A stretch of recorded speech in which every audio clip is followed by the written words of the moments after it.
Finalizado o primeiro livro de 2025 e eu fico muito feliz de ser o meu queridinho Semantic Error. É um livro que eu conheci através da adaptação que ele tem para uma série de boys love coreana e conheci a história de Sang-woo e Jae-young através dessa série. E foi muito gostoso ler esse livro porque eu pude perceber lendo esse livro que a história dos dois é muito, muito maior. Esse livro, ele é muito mais do que o romance entre Sang-woo e Jae-young. Ele é muito mais do que um enemies to lovers de duas pessoas que são tão diferentes quanto água e fogo. Sang-woo é um estudante de ciências da computação, extremamente metódico, fechado, introvertido, regrado, poucos amigos. Ele tem cronometrado cada minuto do seu dia. Jae-young é um veterano de designer no último ano da universidade que só quer curtir a vida e aproveitar o último semestre que ele tem que estudar, porque ele foi aprovado num intercâmbio fora do país. Só que o caminho desses dois se encontram quando, por culpa ou por consequência de uma atitude do Sang-woo, o Jae-young vai precisar estudar mais um semestre para cumprir uma matéria insignificante que ele não gosta e que quase ninguém se reprova. Eu falo que não é por culpa e sim por consequência, porque na verdade a culpa de não ter sido aprovado é do próprio Jae-young, que nem chegou aí na aula.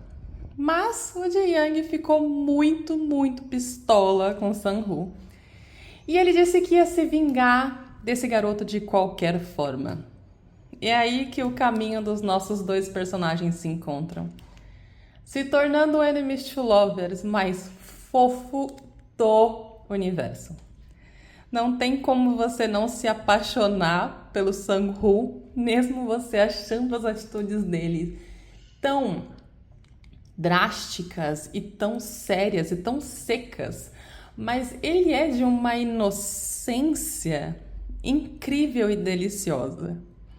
Ao mesmo tempo, Jae-young, ele é uma pessoa muito cativante, ele é uma pessoa extremamente sedutora e ele consegue nos seduzir, né, junto enquanto ele seduz o nosso lindo Sang-woo. Eu falo que ele é um enemies to lovers fofo porque a gente não tem aqui um papel de bullying. A gente não tem uma atitude pesada do Jae-young para o Sang-woo. Sang-woo não é uma pessoa indefesa. Ele realmente não precisa que ninguém o defenda. Ao menor sinal de que ele está sofrendo bullying, ele já vai contar para os professores, chamar a polícia. Ele não sofre calado, não leva desaforo para casa. Simplesmente o que é ilegal, ele leva para a polícia. É exatamente por isso que o Jae-young precisa entender de que forma ele vai se vingar daquele colega, sendo que nada do que ele possa fazer, nenhuma ameaça que ele faça para o Sang-woo funciona. Só que uma questão a mais ainda pega ainda mais o Jae-young. O Jae-young está acostumado a ser amado por todo mundo. Todo mundo olha quando ele passa. Ele chama a atenção de todas as pessoas. E ele não se conforma com o fato. O Sang-woo não faz ideia de quem ele é. O Sang-woo não consegue lembrar o nome dele. O Sang-woo não consegue lembrar que já viu o Jae-young antes. Os caminhos dos dois já se cruzaram umas 3 vezes. Só que o Sang-woo não lembra do Jae-young. Isso faz com que o Jae-young fique ainda mais bravo. Mais bravo do que com a nota que ele deixou de tirar. Mais bravo do que com o fato dele ter que estudar um semestre a mais e perder o intercâmbio. O que ele não aceita é que alguém não saiba quem ele é. Que alguém simplesmente ignore tanto a existência dele a ponto de não lembrar do nome e olhar para ele como se nunca o tivesse visto na vida. Essa questão de por que o Sang-woo não lembra do Jae-young é uma das informações que a gente tem ao final do livro, que é uma informação que não tem na série. E aí, se você assistiu a série e não leu o livro, você vai receber um spoilerzinho. Então, já esteja ciente, tá? Mas o caminho dos dois começam a se entrelaçar quando o Jae-young planeja um plano mirabolante para atazanar a vida do Sang-woo. E ele consegue o que ele queria de uma forma tão brilhante que ele tira o Sang-woo da sua essência, ele tira o Sang-woo do seu centro. É muito engraçado ver o porquê que o Sang-woo odeia tanto o Jae-young, né? Por que o Sang-woo se sente tão abalado pela existência, né? Vamos dizer assim, pela existência do Jae-young. E eu acho que esse é um dos pontos que a gente se transforma num enemies to lover extremamente fofo. Porque ele realmente odeia o Jae-young com todas as forças e ele chama o Jae-young de erro. Você é um erro na minha vida. Como é que pode uma pessoa vir e atrapalhar completamente a minha rotina perfeita? É exatamente isso que ele pensa do Jae-young, nada mais. O Jae-young, quando encontra com ele, pergunta pro Sang-woo: o que você mais odeia? Aí ele fala: você. E que cor você odeia? Vermelho, que é a cor do erro, que é a cor do erro de sistema de computação. E o Jae-young começa a surgir na vida do Sang-woo vestido de vermelho de cima a embaixo. E no livro a gente sabe que ele tá até com a cueca vermelha. Então, os motivos que fazem o Sang-woo odiar o Jae-young não é porque ele sofreu um bullying, não é porque ele sofreu uma violência, é simplesmente porque o Jae-young acabou com a rotina dele. Então ele fala no livro, né? Andar só com roupa vermelha não é ilegal. Roubar o melhor lugar da sala não é ilegal. Sentar ao meu lado não é ilegal. Girar a caneta, difícil dizer se é ilegal. Rabiscar o seu rosto, ele é culpado, mas não é ilegal. A própria existência do Jae-young não é ilegal. É muito engraçado que essa série, ela vai misturando os pontos de vista do Sang-woo e do Jae-young, e os capítulos, eles possuem uma nomenclatura específica para a gente entender quando é o Jae-young que está falando e quando é o Sang-woo. Quando a gente tem cores, são os capítulos narrados pelo ponto de vista do Jae-young. Quando a gente tem os capítulos que começam com números binários, são os capítulos do Sang-woo. O Sang-woo, ele é muito binário, ele é muito 0 ou 1, ele é muito preto e branco, ele é muito certo ou errado. A mente dele é tão sistemática que ele simplesmente não consegue encontrar prazer na comida. Para ele, a comida é simplesmente uma forma de alimentar o corpo. Por que eu vou gastar dinheiro com uma coisa que só tem o objetivo de alimentar o corpo? Ele não consegue ver beleza de se vestir com roupas que ele gosta. Na verdade, para ele, roupas são simplesmente uma coisa que você tem para vestir. Então, ele tem as quantidades de roupas, peças certinhas, de calças e camisetas que ele vai revezando durante toda a semana. O Sang-woo é quase um robô. E eu acredito que é exatamente aí que começa a graça desse livro. Se eu falasse que isso aqui é um romance enemies to lovers de gato e rato em que os dois ficam se pentelhando o tempo inteiro, eu duvido que eu conseguiria convencer alguém a ler um livro de 536 páginas simplesmente de um joguinho de gato e rato. Não tem como. Mas é aí que começa a beleza dessa história de Semantic Error. Semantic Error, ela é mais do que um relacionamento entre duas pessoas muito diferentes. Ela é praticamente duas pessoas que falam línguas completamente diferentes, mas que veem na presença um do outro a necessidade de criar uma linguagem em comum. A gente vê o Sang-woo ensinando para o Jae-young ser uma pessoa mais comprometida, correta, controlada, organizada. Só que a gente também vê o Jae-young ensinando para o Sang-woo os pequenos prazeres da vida. E eu não falo simplesmente de um prazer de hot, não estou falando de um prazer sexual. É óbvio que eles sentem um tesão absurdo que não supre nunca. Mas o Jae-young ensina o Sang-woo a ter emoções humanas. É muito assim que eu defino Semantic Error. Semantic Error é praticamente a história de um robô ganhando emoções humanas. Só que a pessoa que está ganhando emoções humanas não é um robô, mas o Sang-woo realmente, ele age e se comporta como um. A história começa com essa briga de gato e rato do Jae-young atazanando a vida do Sang-woo.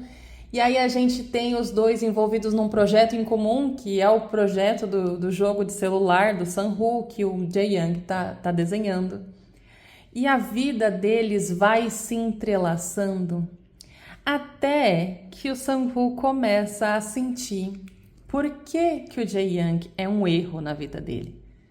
Porque ele começa a sentir atração sexual pelo Jae-young. Ele começa a sentir vontade de beijar o Jae-young. Ele começa a sentir vontade de abraçar o Jae-young. Só que na cabeça sistemática dele, a relação sexual serve simplesmente para fazer filho.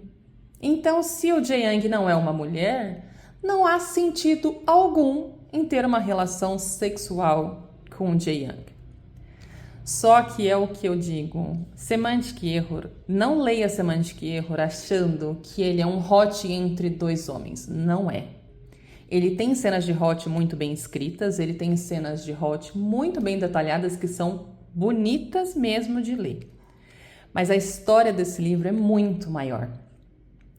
É engraçado como a gente vai vendo que os dois, mesmo sem perder a personalidade, mesmo sem perder a sua essência, eles começam a entender a linguagem um do outro. Tem um ponto que eu acho muito engraçado, que é quando eles começam a fazer o projeto. E aí o Sang-woo fala assim: no início era difícil para ele se ajustar ao vocabulário relativo do outro, como só um pouco, mais, demais, está ok. Mas acabou pegando jeito a partir de tentativa e erro. Por exemplo, se ouvisse as palavras um pouco maior, tinha que aumentar a escala para 109%. E se ouvisse está muito pequeno, tinha que aumentar para 134%. Assim, criando um manual mental de instruções. Depois disso, foi fácil fazer os ajustes com o feedback detalhado do designer. É muito gostoso ver que o Jae-young começa a transformar em porcentagens em coisas relativas e sérias as informações totalmente não precisas que o Jae-young falava, né? As coisas relativas que o Jae-young falava, ele consegue transformar em coisas precisas e exatas. Ao mesmo tempo, a gente tem o Jae-young, em um momento que eles estavam num restaurante, ele pergunta pro Sang-woo assim: você gostou do restaurante?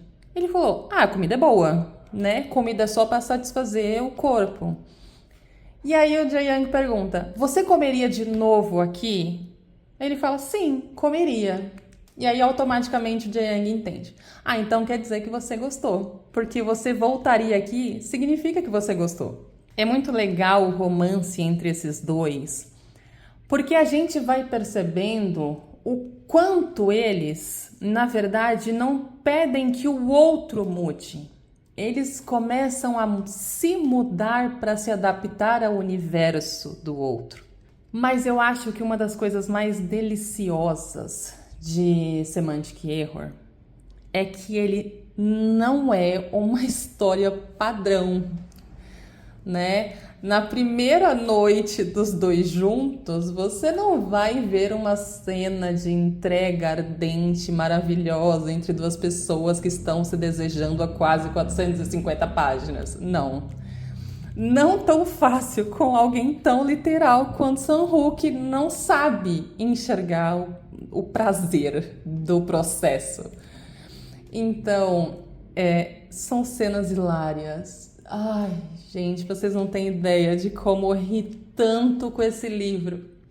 Só para vocês terem uma ideia, quando o Sang-woo decide aceitar realmente ter uma relação sexual com Jae-young, o que surge na cabeça de um ser humano de exatas, né? Vou procurar material de pesquisa. E aí ele vai num site pornô, pega os 5 vídeos mais vistos do site e começa a estudar como seria a relação sexual entre dois homens. Só que, se você já tem mais de 18 anos e sabe vagamente como funciona um site pornô, você sabe que os vídeos mais vistos geralmente são vídeos de BDSM, violência, com mais de uma pessoa na relação. Então, assim, o Sang-woo chegou a ver um vídeo com 8 pessoas ao mesmo tempo. Então, você imagina como ele ficou apavorado? Como é que ele ficou apavorado? E ele ficava chorando essa cena, gente. É muito engraçado. Vocês precisam ler isso. Ele trancado dentro do banheiro, com um Jae-young do lado de fora, desesperado, porque não sabia o que estava acontecendo. E ele falando o tempo todo, tipo, eu não vou conseguir fazer isso, vai doer demais, eu não quero te machucar. Porque na cabeça dele, ele ia machucar o Jae-young. Eu não quero te machucar, eu não vou conseguir fazer isso. E o Jae-young falando, só sai do banheiro pra gente conversar, eu não sei o que tá acontecendo. Só que essa cena, ao mesmo tempo que você ri de tudo aquilo que aconteceu, você também se sente muito solidário com o Sang-woo, porque ele estava apavorado com uma situação em que ele nunca tinha vivido na vida. E aí, quando ele sai do banheiro, efetivamente, que o Jae-young vê que ele tá chorando. Aí é que ele entende o que tinha acontecido, né? Que tinha acontecido algo muito sério para fazer uma pessoa tão séria, centrada e sem emoções como Sang-woo chorar.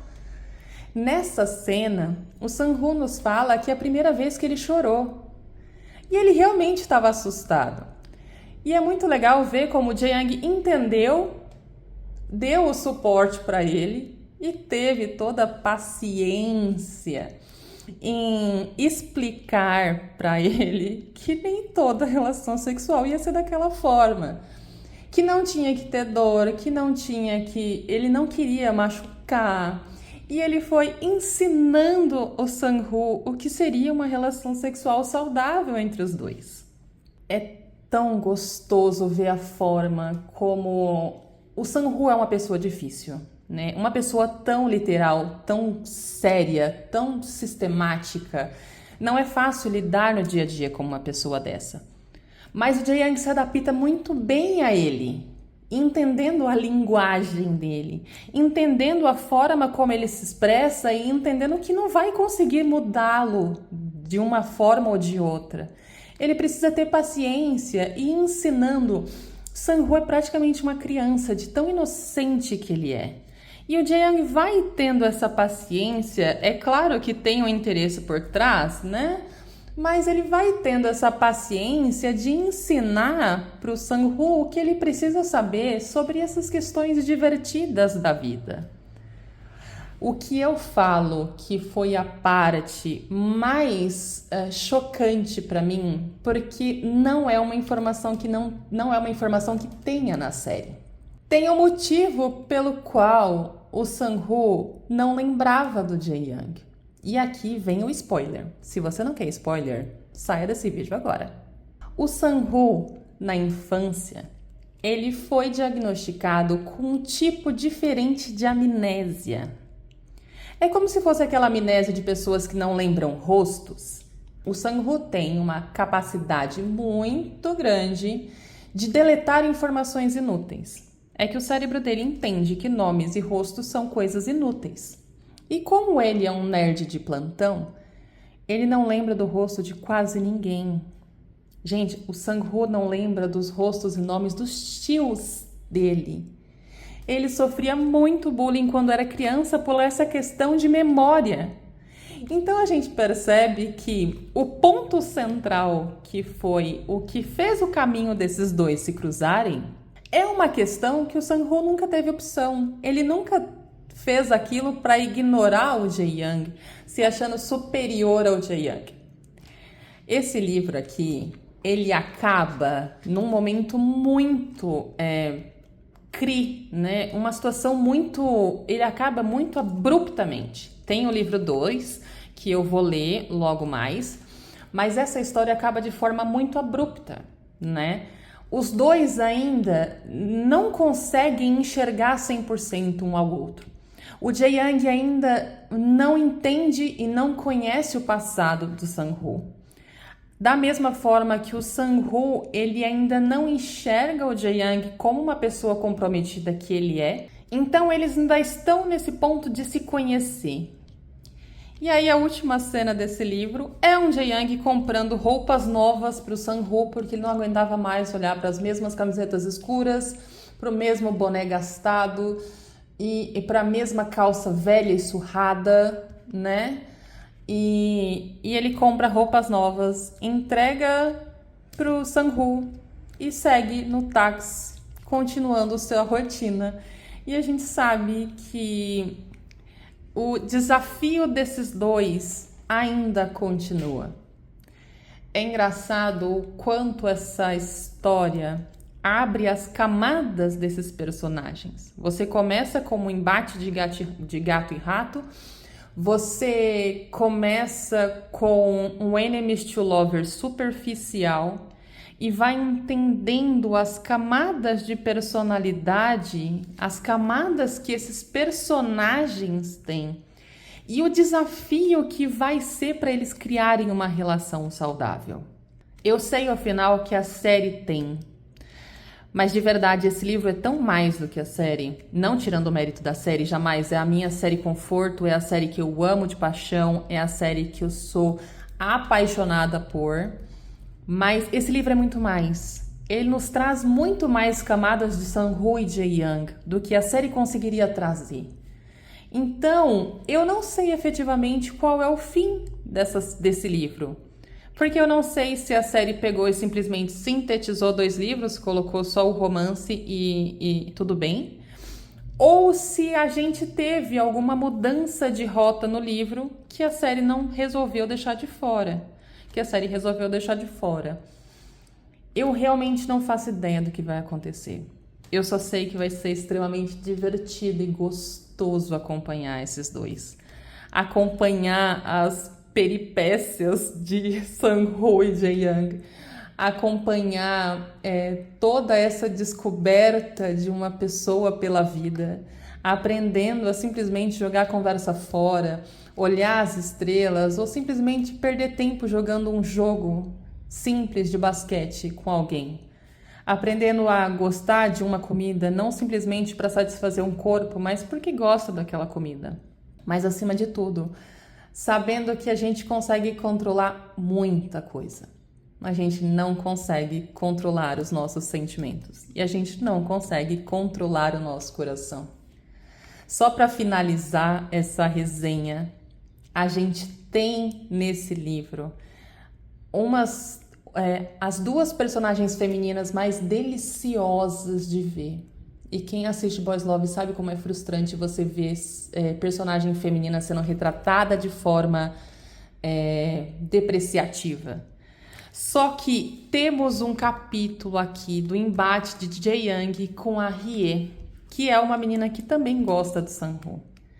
Só que ela não é frágil. Ela não é uma pessoa vitimizada.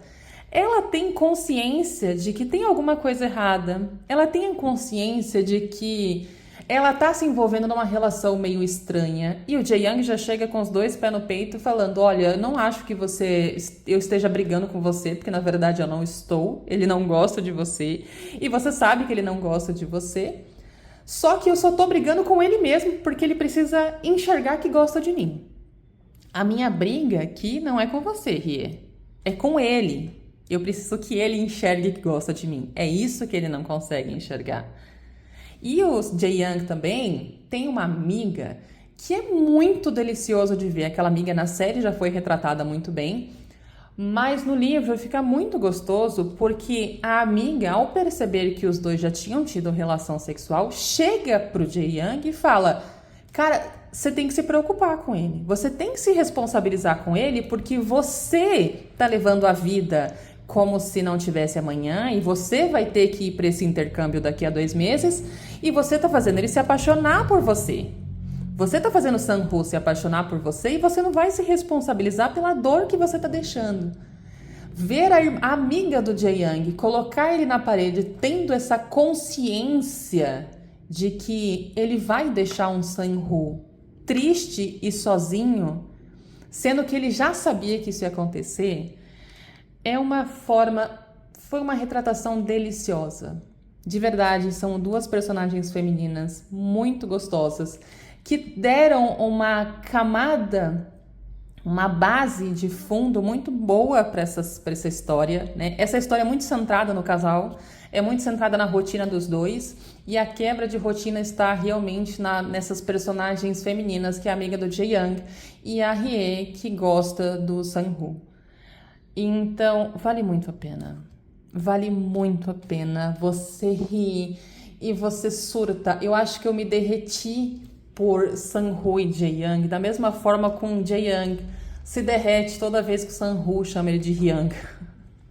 E são cenas engraçadas, são cenas comoventes, são cenas gostosas. E esse livro é um livro conforto, que eu quero. Esse ano eu não vou fazer em 2025 uma lista de 10 melhores. A minha ideia é escolher um livro só do ano. Qual livro você salvaria para levar para uma ilha deserta? E eu realmente tô muito, muito, muito ferrada, porque os 2 livros que eu estou lendo em janeiro são perfeitos. E esse aqui, ele já tomou um lugar especial no meu coração e eu sei que no final do ano eu vou ter um belo de um trabalho.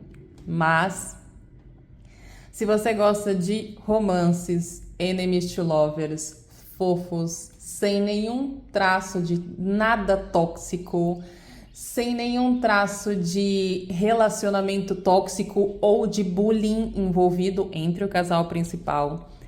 E se você simplesmente gosta de uma história gostosa, boys love, com 2 personagens maravilhosos, fica aqui minha dica.